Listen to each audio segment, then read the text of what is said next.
अस्सलाम वालेकुम। ये कल मीटिंग होने जा रही है ट्रम्प और पुतिन के बीच में फ्राइडे के दिन 15 अगस्त को अलास्का में। ये मीटिंग जो है डिसाइड करेगी यूक्रेन के फ्यूचर के बॉर्डर्स के। अब उसमें जितना एरिया ईस्टर्न यूक्रेन से रशिया अभी तक कैप्चर कर चुका है, अब उसके बाद अब क्या होता है। पहले मीटिंग होने का नाम नहीं ले रही थी कि किसी किस्म की इनसे एक जगह तय नहीं हो रही थी, वेन्यू। एक बार इनकी मीटिंग रशिया के डेलीगेट्स की और यूएस के डेलीगेट्स की सऊदी अरेबिया में हो चुकी है। उससे भी कोई बहुत पॉजिटिव रिजल्ट्स नहीं निकले थे, लेकिन एक आइस ब्रेक हो गई थी। उसके बाद दूसरी बार जेलेंस्की को बुलाया गया था टर्की, क्योंकि ये बड़ा काउंट करता है कि मीटिंग कहाँ पे होनी है, ये एक वेन्यू उसका क्या सेट होगा। टर्की में जो है फिर जेलेंस्की जब गया तो वहां पे फिर पुतिन ने आना था और फिर पुतिन नहीं आया, क्योंकि पुतिन ने, मैंने आपको पहले बताया था कि एक इस किस्म की बात कर दी थी कि मैं मीटिंग के लिए तैयार हूँ अगर किसी किस्म की बात होनी है। तो उसका ब्लफ कॉल करने के लिए फिर ट्रंप ने फौरन कहा था कि हाँ ठीक है, फिर हम मीटिंग करते हैं, फिर जेलेंस्की जाएगा। पुतिन का फिर मकसद यही था कि वो जेलेंस्की से ज्यादा बात नहीं करना चाहता था, क्योंकि पुतिन ने हमेशा इस बात पे जोर दिया है कि मैं उस आदमी से बात करना चाहता हूँ जिसके हाथ में फैसले हों, जो फैसले ले सके।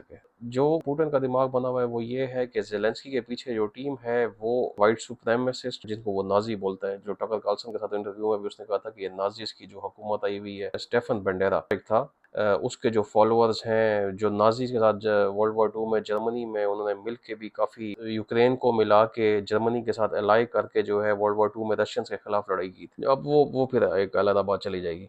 तो पुतिन ने हमेशा ये बात की कि मैं उस आदमी से बात करना चाहूंगा कि जिसमें हाथ में फैसले हैं। कि जेलेंस्की इस किस्म की मुझसे डील्स कर ले कि मुझे अभी लगे कि ये एक डील, एक फाइनलाइज डील है, जिस तरह एंगला मर्कल के साथ इसका हुआ था कि चांसलर जर्मनी की जो थी, कि उस वक्त भी इनकी इसी किस्म की बातें हुई थी। कि 2014 की ये कोई बात है कि म्यूनिख की उनकी समिट की कोई डील्स हुई थी कि जो पुतिन के जो है ये मैं यूक्रेन से एक्सपेक्ट करता हूँ कि नेटो आगे नहीं बढ़ेगी। तो बहुत अरसे तक इन्होंने जर्मनी ने और बाकी नेटो की कंट्रीज ने पुतिन को उस मीटिंग्स में एंगेज रखा, उससे कुछ वादे किए कि हम नेटो को आगे यूक्रेन में कभी नहीं लाएंगे। और उसके बाद एंगला मर्कल ने कहा कि नहीं, वो तो हम सिर्फ इसलिए हम यूक्रेन के लिए टाइम बाय कर रहे थे कि इस टाइम में यूक्रेन को हम ज्यादा से ज्यादा वेपनाइज कर सकें, अपने वेपन उस पर पहुंचा सकें, यूक्रेन की मिलिट्री को हम ज्यादा से ज्यादा ताकतवर कर सकें। और उसी के बीच में हम टाइम बाय करें। और हमारा कभी भी इरादा नहीं था इस किस्म की किसी भी पुतिन के साथ इस किस्म के एग्रीमेंट्स का कि नेटो आगे यूक्रेन की तरफ नहीं बढ़ेगी। तो पुतिन की भी रिजर्वेशन है कि वो भरोसा जेलेंस्की पे इस तरह से नहीं करता जिस तरह वो चाहता है कि ट्रम्प